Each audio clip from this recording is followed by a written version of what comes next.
Dans cette vidéo, je vais partager avec vous mon système personnel de prise de notes que j'appelle le système IMRA. C'est une méthode de prise de notes en 4 étapes et pour l'utiliser, vous allez tout simplement dessiner un tableau de 4 colonnes dans une feuille.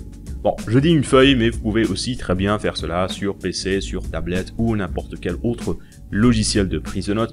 Personnellement, je préfère faire cela sur le logiciel Notion, mais avant d'entrer dans les détails, je dois tout d'abord vous expliquer le principe de cette méthode de prise de notes. En fait, c'est extrêmement simple. Ce que vous allez faire, c'est mettre le titre de votre texte, de votre cours, votre chapitre du livre, d'un livre au complet en haut de votre tableau. Et dans la première colonne, vous allez mettre la première lettre du système qui est le I. Et le I, ça va représenter les idées clés ou les idées principales. Alors comment est-ce qu'on fait pour extraire les idées clés ou les idées principales d'un texte? C'est très simple. Imaginons que vous êtes en train de lire un texte. Ce que vous allez faire, c'est essayer de résumer chaque paragraphe en quelques mots. C'est le moyen le plus simple que j'ai trouvé pour réussir à identifier les idées clés d'un texte rapidement. Résumer chaque paragraphe en quelques mots. Ici, je ne vais pas trop me casser la tête, je vais suivre une formule extrêmement simple. Un paragraphe étant égal à une idée. En théorie, si j'ai un cours qui fait 50 paragraphes, je vais le résumer en 50 idées clés. Sauf que c'est évidemment pas aussi simple et direct que ça. Des fois, 2 ou 3 paragraphes peuvent être résumés en une seule et unique idée puisqu'ils vont traiter du même point. Donc là, c'est pas la peine d'identifier une nouvelle idée clé à chaque fois. Aussi, la situation va changer un peu pour les livres puisqu'il est possible de résumer un titre au complet d'un livre en une seule et unique idée clé ou des fois même un chapitre au complet, donc un chapitre qui ne vous intéresse pas réellement et duquel vous avez réussi à extraire une seule et unique idée. Donc en fait, ça dépend du contenu que vous êtes en train de lire.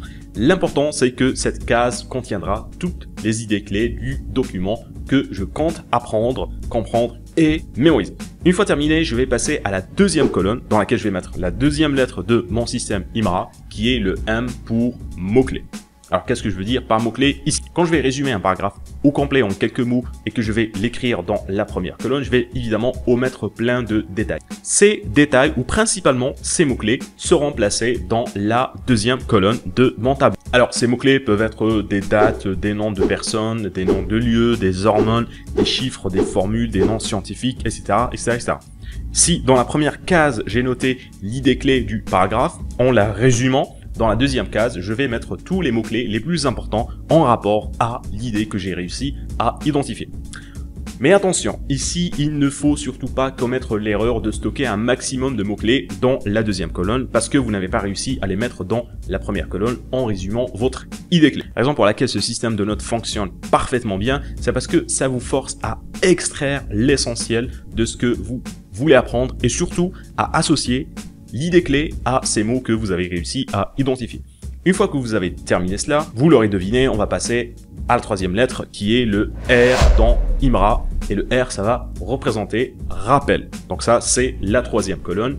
Ce qui m'intéresse encore plus que la prise de notes, c'est de pouvoir mémoriser les notes que je vais prendre. Et c'est pour ça que cette colonne est pour moi la plus importante. Ici, je vais essayer de trouver le moyen le plus simple et rapide de mémoriser les mots-clés que j'ai placés dans la deuxième colonne. Pour ma part, je me base très souvent sur la transformation de ces mots en des images, ce que je vous apprends à faire en détail dans cette chaîne, mais aussi dans mes différentes formations gratuites que je vous invite à aller voir en cliquant dans le lien que je vous ai mis en bas dans la description. Et si j'applique ce système sur une feuille, je vais généralement utiliser la méthode des ménomigrammes. Donc c'est une méthode de mémorisation à base de dessins. Je vais tout simplement créer des petits dessins. Je vous invite là aussi à aller voir ma vidéo sur le sujet en cliquant sur l'affiche qui apparaît en haut de votre écran en ce moment. Mais dans votre cas, si vous ne maîtrisez aucune de ces techniques, eh bien ne vous inquiétez pas, vous pouvez tout de même utiliser cette méthode-là et vous pouvez tout de même trouver un moyen de vous rappeler des informations et des mots-clés que vous avez réussi à extraire.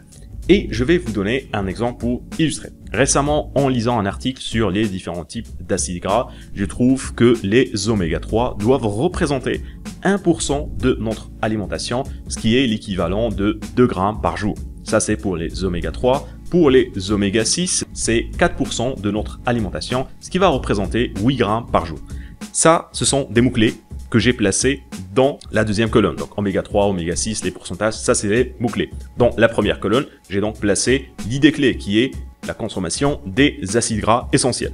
Maintenant, dans la troisième case, voilà ce que j'ai noté. J'ai noté oméga 3, 1, 2, 3. Pourquoi? Parce que ça devrait représenter 1% de notre alimentation, 2 grammes par jour pour les oméga 3. Vous voyez, donc j'ai trouvé un moyen de mémoriser ces mots-clés rapidement. J'ai aussi mis 4, 6, 8 pour les oméga 6, 4% qui est l'équivalent de 8 grammes. Comme j'expliquais, j'ai tout simplement essayé de trouver le moyen le plus simple et rapide de mémoriser mes mots-clés. Maintenant, je sais que je vais me rappeler de ces informations. Et ça, c'est le rôle de la case rappel. Bon, voici un autre exemple pour illustrer encore plus l'utilisation de cette case-là sans passer par les techniques de mémorisation. Par exemple, pour mémoriser que la transformation du fer ferreux en fer ferrique va causer la méthémoglobulinémie, qui est une maladie qui va toucher les globules blancs. Bon, je suis biologiste, donc je donne ces exemples en rapport à la santé. Ici, je vais tout simplement écrire ferreux égale heureux, puisque si tu as le fer ferreux, bah t'es heureux parce que t'es pas malade, et ferrique égale trafic, parce que si tu as le fer ferrique, bah ton sang, il est trafiqué, du coup, tu es malade. Et maintenant, je vais me rappeler de ces informations. La colonne R est pour moi la colonne la plus importante, puisque je trouve que ça ne sert pas vraiment à grand chose de prendre des notes si on va pas les mémoriser. Et comment mémoriser vos notes? Eh bien, c'est tout le sujet de cette chaîne, donc je vais pas trop m'attarder sur ça, mais je vous conseille de vous abonner si vous voulez recevoir plus de vidéos de ce type. Maintenant, il nous reste une dernière lettre dans notre système IMRA qui est le A. Et le A, ça va représenter les associations. Alors, cette colonne est optionnelle parce que je ne vais pas toujours la remplir. Mais si je la remplis, je sais que je vais vraiment garder les informations en tête à très long terme. Ce que je vais faire ici, c'est écrire d'autres idées qui peuvent être associées à l'idée clé du paragraphe que j'ai identifié, que j'ai mise dans la première colonne. Parfois, ça va être des idées du même texte. Donc, je vais associer plusieurs idées du même texte ensemble. Parfois, ça va être des idées du même livre. Ou des fois, ça sera même des idées tirées d'autres sources ou d'autres disciplines. Ici, dans la case association, on cherche tout simplement à créer des connexions. En fait, on pourrait même appeler cette case-là la case des connexions. Et la raison pour laquelle je l'ai ajoutée, c'est parce que les associations, la création d'associations, ça va énormément faciliter la mémorisation. Plus vous créez d'associations entre ce que vous connaissez et ce que vous voulez apprendre, plus ça va faciliter l'apprentissage et évidemment, plus ça va faciliter la mémorisation. Après, vous pouvez aller encore plus loin en personnalisant le système, en ajoutant des couleurs, des dessins, des symboles ou en différenciant les lignes ou les colonnes.